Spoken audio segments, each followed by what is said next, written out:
మా తమ్ముడు ఎక్కడున్నా వాడి నోరు మాత్రం అసలు ఖాళీగా ఉండదు, ఎప్పుడు తింటూనే ఉంటాడు. ఈరోజు షాపింగ్ చేద్దామని చెప్పేసి తాడపత్రిలోని ఆకృతి షాపింగ్కి అయితే వెళ్ళాము. అక్కడికి వెళ్ళిన తర్వాత అన్ని శారీస్ చూసాక మా అత్తయ్యకి ఏ శారీ తీసుకోవాలో అర్థం కాలే. అందుకే మా తమ్ముడిని అయితే అడుగుతా ఉంది. నాకు తెలియదు తల్లి, మీకు నచ్చింది తీసుకుంటాడు మా తమ్ముడు. ఏ షాపింగ్ మాల్ పోయినా ఖచ్చితంగా అద్దంలో మాత్రం వీడియో తీసుకోవడం మాత్రం మర్చిపోయి, ఎందుకంటే అది అంతే. శారీ తీసుకునేది కట్టుకునేది మా అత్తయ్య, కానీ దాన్ని సెలెక్ట్ చేయడానికి మా అమ్మ, మా నాన్న, మా మామయ్య వచ్చారు. కానీ దాన్ని బిల్ పేమెంట్ చేసే మాత్రం మా మామయ్యే కదా.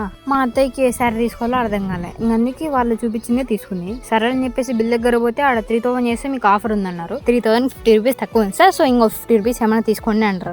సో ఇంకా ఆఫర్ అంటే మా అమ్మ వాళ్ళు ఊరికి ఉంటారు చెప్పండి. ఇంకా 50 రూపాయలే కదా అని చెప్పి తీసుకొని వచ్చి బిల్ అయితే వేసేసినారు. ఇంకా బెడ్షీట్ కావాలంటే 150 పే చేయాలంటే ఇంకా పే అయితే చేసేసినాము. ఇంకా మా మమ్మీ అయితే కలర్ కూడా చూస్తా ఉంది దానిలో బెడ్షీట్లు ఏదైతే ఏముంది చెప్పండి. బ్లాక్ కలర్ అయితే అసలు తీసుకోవద్దు, దయ్యం లాగా ఉంటుంది అంటది. సో మీ మమ్మీ కూడా ఇలానేనా అయితే కామెంట్ బాక్స్ లో కామెంట్ మాత్రం మర్చిపోద్దండి. ఎవరి పనులలో వాళ్ళు బిజీగా ఉంటే నా తమ్ముడే మాకు డబ్బా ఫోన్ ఎత్తుకొని దానిపైన ఫోన్ చేస్తా ఉన్నాడు, అది పని చేస్తారా లేదా అని చెప్పేసి. బిల్ అయిపోయింది బయటికి వెళ్ళిపోవచ్చు కదా, మా మమ్మీ వాళ్ళు మళ్ళీ శారీలు చూస్తా ఉన్నారు. ఇంకా ఫైనల్ గా అయితే బిల్ తీసుకొని అయితే బయటకి అయితే వచ్చేసాం. సో అలా అయితే ఆకృతి షాపింగ్ అయితే కంప్లీట్ అయిపోయింది. సో ఇంకా ఖాళీ ఉన్నామని చెప్పేసి ఇంకా మా డాడీ వాళ్ళు షాపింగ్ అయితే వెళ్ళారు. సో ఇంకా మేమైతే పానీపూరి తినడానికి అయితే వెళ్ళాము. నాకు ఇంటికి వచ్చినప్పుడే హెల్త్ సరిగ్గా ఉండదు, సో ఫుడ్ కూడా సరిగ్గా తినలేకపోతాను. ఆ పానీపూరి కూడా తినలేకపోతాను, ఫుల్ కారం వచ్చేసింది. ఇంకా నేను మా అత్తయ్య అక్కడ పానీపూరి తినేసి అయితే వచ్చేసాము. ఇంకా నా తమ్ముడు మా మమ్మీ కోసం గోబీ అయితే తీసుకొని అయితే వచ్చారు. ఇంకా వాళ్ళతో పాటు నేను కూడా కంటిన్యూ చేసి ఫుల్ గా అయితే గోబీ అయితే తిన్నాము. ఇంకా మా మమ్మీ అయితే తెచ్చిందే గొప్ప అనుకోకుండా, నేను తిన్నాయినా గోపి నువ్వే తిను, ఉప్పగుంది సప్పగుంది అనుకుంటా మా తమ్ముడు అంటా ఉంది. ఇంకా నా తమ్ముడు నెక్స్ట్ నుంచి నేనేం తీసుకురానని చెప్పేసి ఒక్కడే బైక్ మీద కూర్చొని తింటా ఉన్నాడు. ఎందుకు షాపింగ్ చేసామో నెక్స్ట్ వీడియో అయితే పెడతానో చూసేసేయండి. సో అంతవరకు నెక్స్ట్ వీడియో అయితే కలుద్దాం. ఓకే బోయ్.